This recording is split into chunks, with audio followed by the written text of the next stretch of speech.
ठीक है, आज हम देखते हैं गुणनखंडों की संख्या किस तरह से निकालते हैं।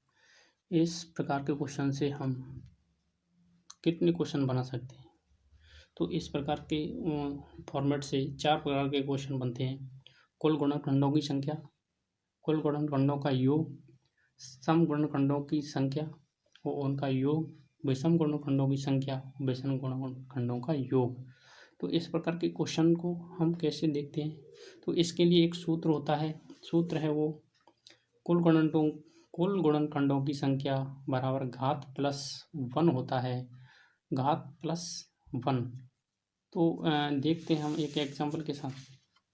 ये हमारा एग्जाम्पल है कि 8 के कुल गुणनखंडों की संख्या व गुणनखंडों का योग ज्ञात करें। तो 8 को हम लिख सकते हैं, क्या लिख सकते हैं, 8 को लिख सकते हैं हम 2 की पावर 3, 2 की पावर 3। तो कुल गुणनखंड है, घातों नहीं, कुल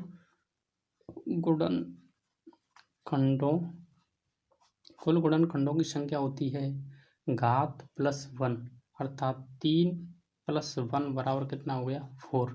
अब कैसे लिख सकते हैं इसको, हम इसको भी अपन देखते हैं। तो 1 इंटू 2 इंटू 4 इंटू 8, ये क्या है हमारी, ये हमारी क्या है, गुणनखंड है। ये हम 4 गुणनखंड हो गए ना इसके, 1 इंटू 2 इंटू 4 इंटू 8, ये हमारे कुल कितने गुणनखंड हो गए।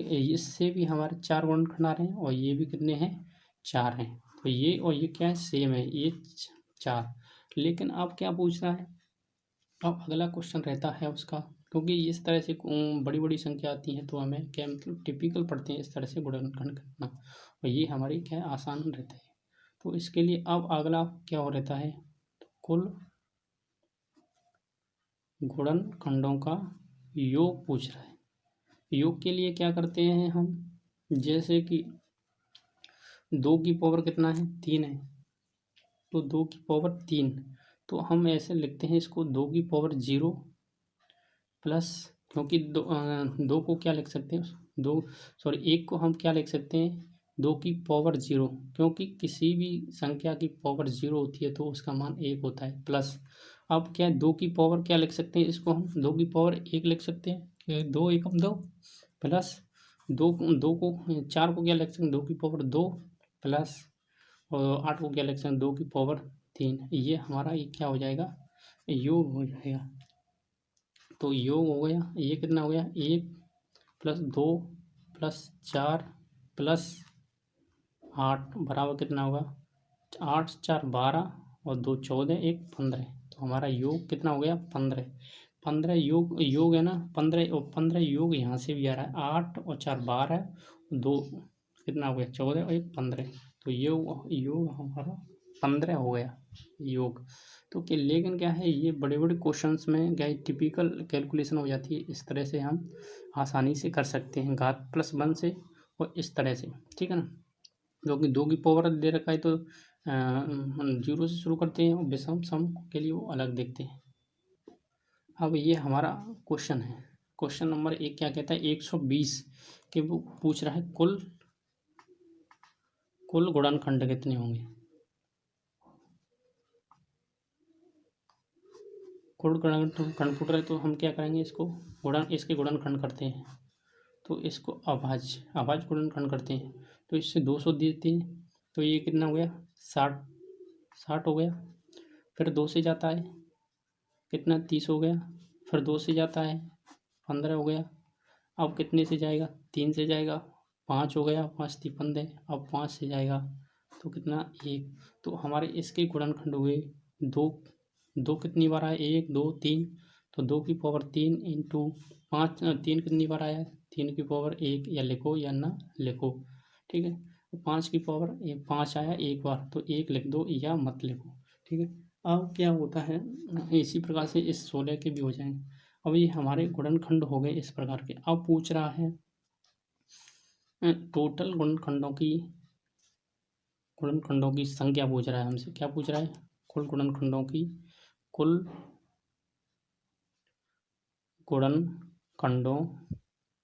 की संख्या हम कैसे निकालते हैं, संख्या के गुणनखंडों की संख्या निकालने के लिए वही सूत्र है, घात प्लस 1। कुल ज्ञात करना है तो कुल के लिए क्या करना है, 3 + 1 1 4 इंटू 3 की पावर 1 है, 1 + 1 बराबर 2 इंटू 5 की पावर कितनी है, 1 है, 1 + 1 बराबर 2। तो ये हमारी कुल है ना गुणनखंडों की संख्या हो जाएगी।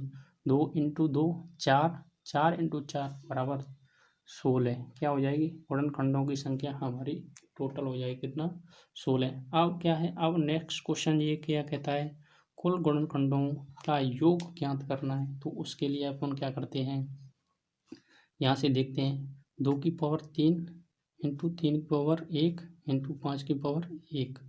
तो इसके लिए इसके कितने 8 के फैक्टर होते हैं 4।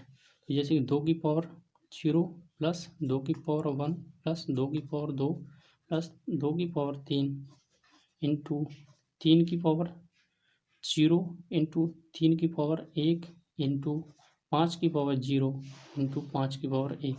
ये मैंने किस तरह से लिखे हैं, क्योंकि 3 को हम इस 3 को हम क्या लिख सकते हैं, 3 को 1 × 3 लिख सकते हैं, और 1 को हम क्या लिख सकते हैं, 3 की पावर 0। किसी भी संख्या की पावर 0 होती है उसका मान कितना होता है, 1 होता है। और 3 को क्या लिख सकते हैं, 3 की पावर 1। इसी तरह से हम इसको क्या लिख सकते हैं, 5 की पावर 1 को लिख सकते हैं 1 × 5। तो 1 को लिख सकते हैं 5 की पावर 0 इंटू 5 की पावर 1। ठीक, इस तरह से ये हमने किया है। और ये है ना 8 आ गया, ये 8 को हम लिख सकते हैं 1 × 2 × 4 × 8। ये इसके गुणनखंड है, तो इसको हम इस प्रकार से लिख दिया है। तो इसको हम सॉल्व करते हैं। 2 की पावर 0 बराबर 1 होता है, प्लस 2 की पावर 1 बराबर 2, प्लस 2 की पावर 2 बराबर 4, प्लस 2 की पावर 3 बराबर 8 इंटू 3 की पावर 0 बराबर 1 इंटू 3 की पावर 1 बराबर 3 इंटू 5 की पावर 0 बराबर 1। सॉरी, ये प्लस होती है, प्लस साइन के साथ होती है, ये मिस्टेक हो गया थोड़ा सा, प्लस होती है। और 5 की पावर 1 बराबर कितना हो गया, 5। अब क्या करते हैं, 8 और 4 12 और 2 14 1 15, 15 इंटू 3 1 4 इंटू 4 5 1 6। तो 15 चौको 60, 60 इंटू 6 बराबर कितना हो गया, 360। आंसर कितना हो गया, 360। ये हमारा क्या है, आंसर 360 है। तो हम कुल गुणनखंडों की संख्या ज्ञात कर सकते हैं, कुल गुणनखंडों का योग ज्ञात कर सकते हैं। गुणनखंडों की संख्या के लिए हमें घात प्लस 1, यदि 3 घात है तो उसमें 1 जोड़ते चलो और मल्टीपल में इस तरह से लिखते चलेंगे, टोटल में गुणा के रूप में लिखते हैं। इस तरह से अकेला होता है तो केवल अकेले के रूप में लिख देते हैं, इस प्रकार से योग करते हैं। ठीक है, नेक्स्ट क्वेश्चन देखते हैं। अब इस क्वेश्चन में क्या देखते हैं, इसमें देखते हैं सम गुणनखंडों की संख्या कैसे ज्ञात करते हैं। सम, ये हमारे गुणनखंड है, इसको डिवाइड करके हम डायरेक्ट पहले से ही लिख दिए। ठीक है, तो ये इसके गुणा 2 की पावर 2 इंटू 3 की पावर 1 इंटू 5 की पावर 2।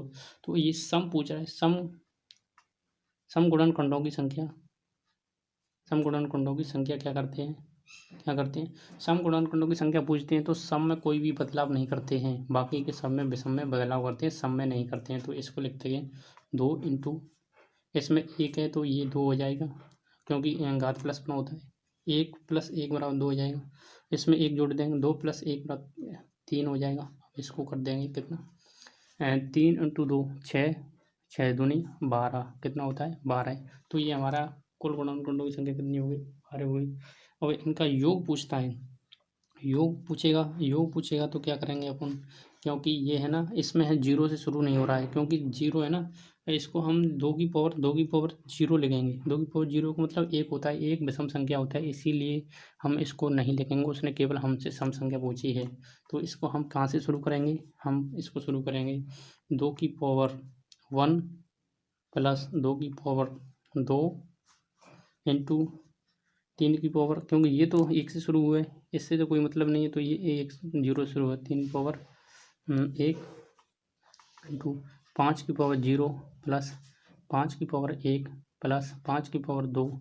तो ये हो जाएगा कितना हमारा, 2 + 4 इंटू 1 + 3 इंटू 1 प्लस 5 प्लस 25, तो ये हो गया 6 इंटू 4 इंटू 25 5 30 31, इसका 31 का गुणा करते हैं तो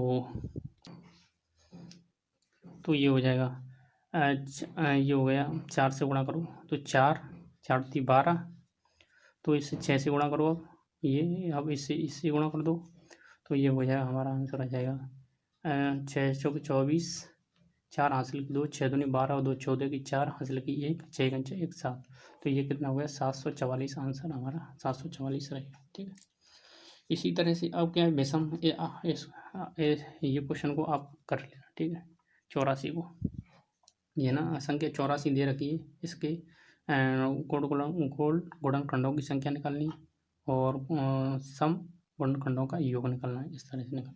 अब विषम के लिए ये क्वेश्चन दे रखा है हमारा। विषम के लिए क्या करते हैं, एंड ये 2 इंटू 3 इंटू 5 की पावर 2, तो सब क्या करते हैं हम, इसमें क्या करेंगे हम, केवल सम को छोड़ देते हैं, इसमें से सम को हटा देते हैं, केवल विषम का ही निकालते हैं, विषम का सम को क्या कर देते हैं, हटा देते हैं। तो विषम गुणनखंडों की संख्या, इसको आप कर लेना। ठीक, क्वेश्चन है ये। इसमें से सम में परिवर्तन नहीं करते हैं, सम में जितनी घात होती है उतनी रहने देते हैं, लेकिन विषम में क्या करते हैं, सम की घात को काउंट ही नहीं करते हैं, केवल विषम की घात को काउंट करते हैं, उसमें घात प्लस 1 का नियम लगता है। 3 की पावर 1 है तो 3 की पावर 1, तो उसमें 1 बढ़ाएंगे तो 2 हो जाएंगे, इंटू 5 की पावर 2 है प्लस 1, तो कितनी हुई 3, तो ये हो गया 6। तो क्या है, विषम गुणनखंडों की संख्या हो गया 6। योग कितना होगा, योग देखते हैं, तो ये हो गया 3 की पावर 0, क्योंकि 3 इंटू 1 लिखेंगे, प्लस 3 की पावर 1 इंटू, अब लिखते हैं 5 को क्या लिखेंगे, ये 2 आ रहे हैं तो इसको लिखेंगे 1 इंटू 5 इंटू, ठीक है, तो इसको लिख सकते हैं 5 की पावर 0 प्लस 5 की पावर 1 प्लस 5 की पावर 2, तो 1 इंटू 5 इंटू 25 लिखेंगे। ठीक है, तो इस तरह से अपन ये करते हैं, तो ये आ जाता है। तो 3 की पावर 0, तो किसी भी संख्या की पावर 0 होती है वो हमेशा 1 रहता है, तो 1 प्लस 3 इंटू 5 की पावर 0 1, 5 की पावर 1 5 प्लस 5 की पावर 2 25, कितना हो गया 25, तो ये 4 इंटू 25 5 30 और 1 31, 31 इंटू 4 बराबर होता है 4, 4 एकम 4, 4 ती 12, तो 124, ये हमारा आंसर इस तरह से रहेगा। अब ये अभाज्य गुणनखंडों की संख्या निकालना, ये इसका फॉर्मेट है, ए की पावर एक्स प्लस बी की पावर वाई इंटू सी की पावर जेड, क्रॉस का चिन्ह है, मतलब गुणाकार ये डॉट डॉट डॉट, यहाँ ए बी सी क्या है, अभाज्य संख्या है, ये है ना, आधार है वो अभाज्य संख्या है, ये इसकी घात है, तो पूछ रहा है वो अभाज्य गुणनखंडों की संख्या पूछ रहा है।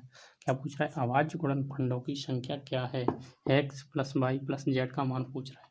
तो इसके लिए हम अपन क्या करते हैं, इसको, ये हमें क्वेश्चन दे रखा है, 360 को हम क्या है अभाज्य में बदलते हैं 2 से, तो कितना हो जाएगा, 2 एकम 2 8, 180, फिर 2 से जाएगा 90, फिर 2 से जाएगा 45,